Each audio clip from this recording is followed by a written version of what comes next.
Shalom, selamat hari Minggu untuk kita semua. Firman Tuhan yang akan kita dengarkan pada Minggu 2 setelah Epifanias diambil dari Yesaya 49 ayat 1 sampai ayat 7. Yesaya 49 ayat 1 sampai 7. Beginilah bunyi firman Tuhan. Hamba Tuhan sebagai terang di tengah-tengah segala bangsa. Dengarkanlah aku, hai pulau-pulau, perhatikanlah hai bangsa-bangsa yang jauh. Tuhan telah memanggil aku sejak dari kandungan, telah menyebut namaku sejak dari perut ibuku. Ia telah membuat mulutku sebagai pedang yang tajam, dan membuat aku berlindung dalam naungan tangannya. Ia telah membuat aku menjadi anak panah yang runcing dan menyembunyikan aku dalam tabung panahnya. Ia berfirman kepadaku, Engkau adalah hambaku Israel, dan olehmu aku akan menyatakan keagunganku. Tetapi aku berkata, aku telah bersusah-susah dengan percuma dan telah menghabiskan kekuatanku dengan sia-sia dan tak berguna. Namun hakku terjamin pada Tuhan dan upahku pada Allahku. Maka sekarang firman Tuhan yang membentuk aku sejak dari kandungan untuk menjadi hambanya, untuk mengembalikan Yakub kepadanya dan supaya Israel dikumpulkan kepadanya. Maka aku dipermuliakan di mata Tuhan, dan Allahku menjadi kekuatanku. Firman-Nya, terlalu sedikit bagimu hanya untuk menjadi hambaku, untuk menegakkan suku-suku Yakub, dan untuk mengembalikan orang-orang Israel yang masih terpelihara. Tetapi aku akan membuat engkau menjadi terang bagi bangsa-bangsa, supaya keselamatan yang daripadaku sampai ke ujung bumi. Beginilah firman Tuhan, penebus Israel, Allahnya yang Maha Kudus.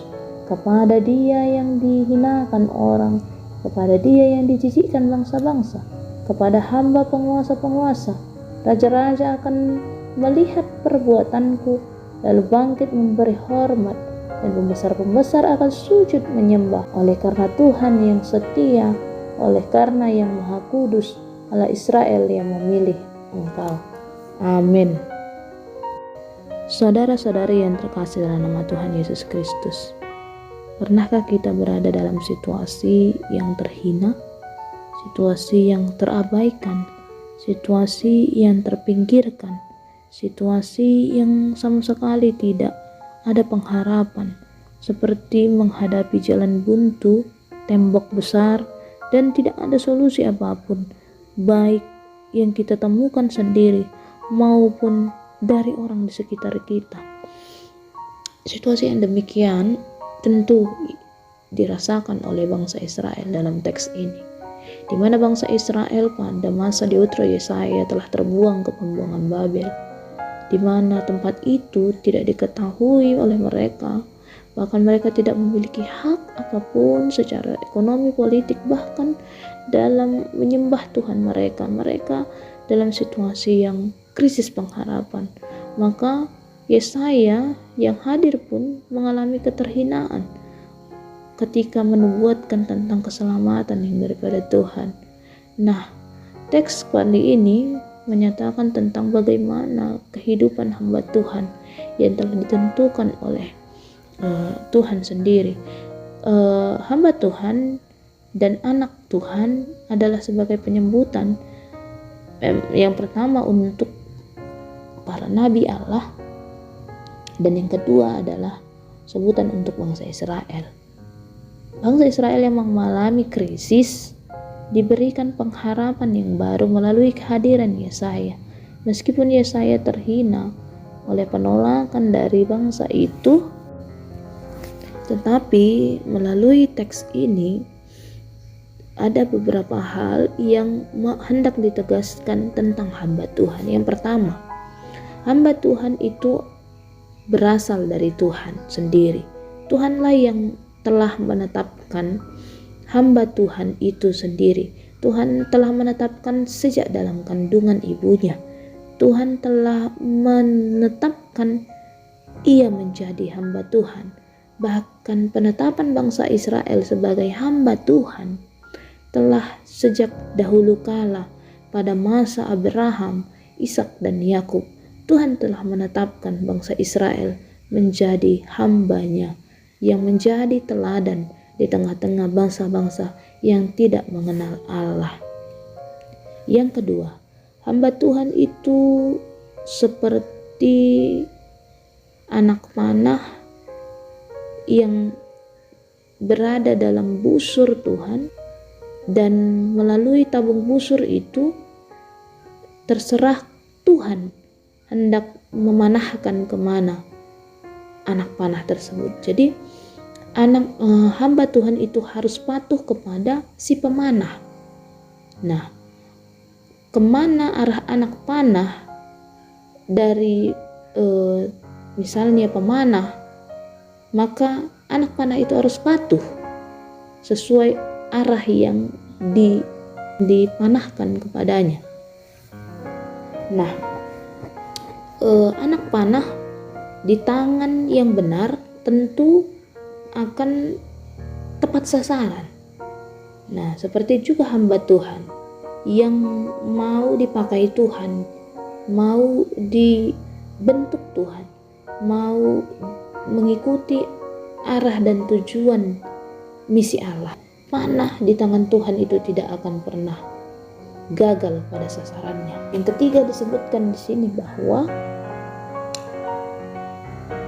masa depan hamba Tuhan terjamin di tangan Tuhan. Yang mau dikatakan, meskipun Yesaya merasa terhina, merasa kekuatannya itu sia-sia, merasa percuma, tetapi melalui teks ini kita dapat melihat bahwa Tuhan menjamin masa depan dari anak-anak Tuhan. Tuhan menjamin masa depan dari hamba Tuhan yang mau diutus, yang mau untuk dipakai Tuhan sebagai alat keagungannya. Nah, yang keempat disebutkan juga dalam teks ini bahwa hamba Tuhan memiliki tugas dan tujuan yang mulia. Yang pertama adalah mengumpulkan keturunan Yakub. Di sini disebutkan pada ayatnya yang ke-5. Maka sekarang firman Tuhan yang membentuk aku sejak dari kandungan untuk menjadi hambanya, untuk mengembalikan Yakub kepadanya. Nah, di sini disebutkan bahwa tugas dari hamba Tuhan adalah mengembalikan orang-orang yang tersesat kembali ke jalan Tuhan. Nah, mengembalikan keturunan Yakub kepada Tuhan, mengembalikan Yakub kepada Tuhan. Itu berarti bahwa seperti bangsa Israel yang telah melenceng, maka mereka dibuang ke pembuangan Babel, tetapi proses hukuman yang Tuhan izinkan kepada mereka adalah untuk mengembalikan mereka ke jalan Tuhan, ke jalan yang benar. Tugas hamba Tuhan selanjutnya adalah tidak hanya sekedar menjadi hamba Tuhan, tetapi hamba Tuhan juga seperti disebutkan pada ayat 6 bahwa menjadi bukan hanya sekedar mengembalikan bangsa itu, tetapi akan membuat menjadi terang bagi bangsa-bangsa. Jadi hamba Tuhan itu akan menjadi terang bagi bangsa-bangsa, di mana ketika bangsa-bangsa yang tidak mengenal Allah melihat terang itu, maka mereka pun akan kembali ke jalan Allah, dan mereka pun akan sujud menyembah kepada Allah, dan mereka pun akan mengikuti perintah-perintah Tuhan dan memperoleh keselamatan. Nah, ternyata hamba Tuhan pada akhirnya akan ditujukan kepada Yesus Kristus sendiri. Jika kita mengingat bagaimana kisah Yesus yang lahir, kita review kembali kisah Natal, di mana ada 3 raja, 3 orang Majus yang datang menyembah. Yesus menggambarkan bahwa raja-raja itu pun akan sujud kepada Tuhan Yesus yang adalah hamba Allah itu, hamba Allah yang agung, gembala yang agung. Nah, saudara-saudari yang terkasih dengan nama Tuhan Yesus Kristus, melalui teks ini kita mau diajarkan beberapa hal. Yang pertama, saat ini kita merayakan minggu 2 setelah Epifanias. Epifanias yang berarti menghadirkan Allah dalam kehidupan kita. Nyata Allah dalam kehidupan kita. Bagaimana Allah nyata dalam kehidupan kita? Ketika pergumulan demi pergumulan yang kita hadapi, tantangan demi tantangan, bahkan ketakutan akan resesi di tahun 2023 ini telah membayang-bayangi bagaimana secara pribadi di tengah-tengah keluarga, ibu bapa dalam mencukupkan kebutuhan keluarga, mencukupkan kebutuhan anak-anak, bagaimana harus bisa menyatakan Allah dalam kehidupan kita, dalam kehidupan keluarga kita. Ternyata melalui firman Tuhan ini kita diajarkan bahwa kita telah ditetapkan menjadi hamba Tuhan, sekalipun melalui perkataan kita yang seperti anak panah menyakitkan orang lain, contohnya seperti pedang bermata dua. Jikalau itu adalah kebenaran yang daripada Tuhan, maka itu akan membantu orang lain untuk semakin mengenal Tuhan. Nah, ternyata tidak hanya melalui perkataan, karena apa yang tidak kau katakan, kaminya yang merasakan seperti ini.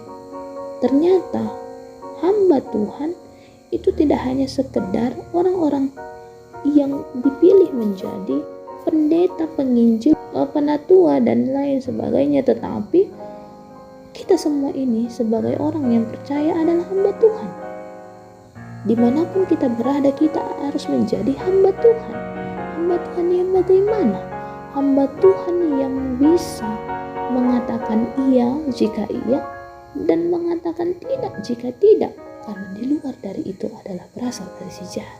Hamba Tuhan yang benar-benar mengandalkan Tuhan dalam kehidupannya. Hamba Tuhan yang di tengah situasi yang rumit pun dia tetap menunjukkan bahwa dia adalah hamba Tuhan. Hamba Tuhan yang walaupun dijauhi orang lain, dihina orang lain, menghadapi persoalan yang rumit, tapi dia tidak jatuh ke dalam dosa. Hamba Tuhan yang tetap mau menguruskan dirinya di hadapan Tuhan meskipun dunia kacau, tapi dia tidak ikut dalam kekacauan. Hamba Tuhan yang mau tetap jadi terang dimanapun dia berada. Karena apa? Seorang hamba akan yakin sepenuhnya kepada Tuhannya. Seorang hamba akan patuh kepada Tuhannya.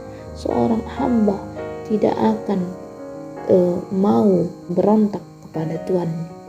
Karena hamba itu, doulos itu telah menyerahkan seutuhnya kehidupannya, kebebasannya, dan semua hal dalam dirinya kepada Tuhannya.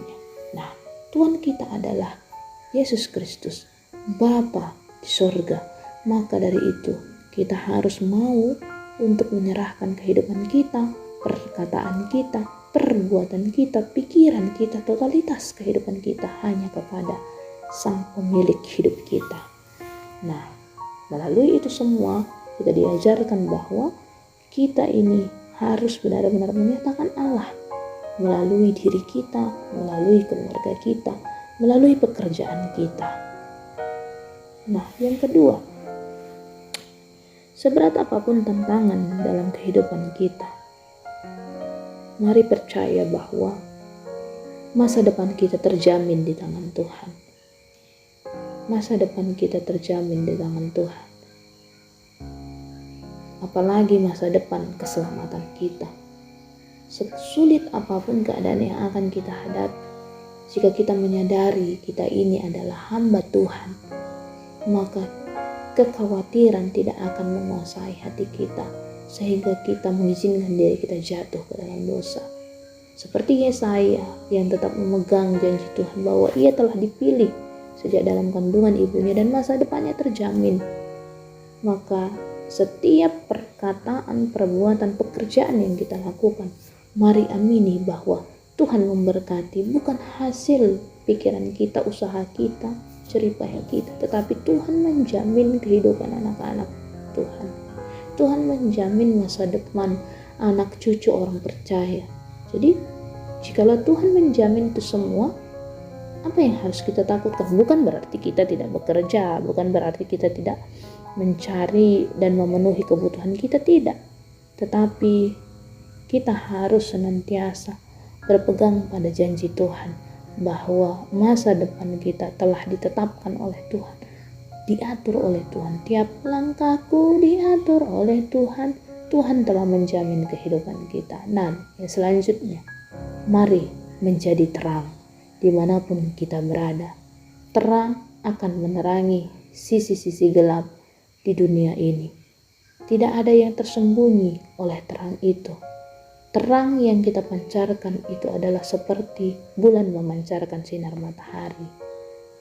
Matahari yang memberi sinar kepada bumi dan bulan, maka sinar yang kita miliki adalah berasal dari Tuhan. Yesus sendiri adalah terang itu. Dan kita memancarkan terang kasih Tuhan dalam kehidupan kita. Kita boleh menjadi teladan dimanapun kita berada. Sehingga dalam setiap perjalanan kehidupan kita, nama Tuhan semakin dipermuliakan. Ketika nama Tuhan semakin dipermuliakan, tentu kita juga akan menjadi anak-anak Tuhan yang mulia pula. Selamat menghadirkan Tuhan Allah di dalam kehidupan kita, pribadi lepas pribadi. Selamat hari Minggu, Tuhan Yesus memberkati.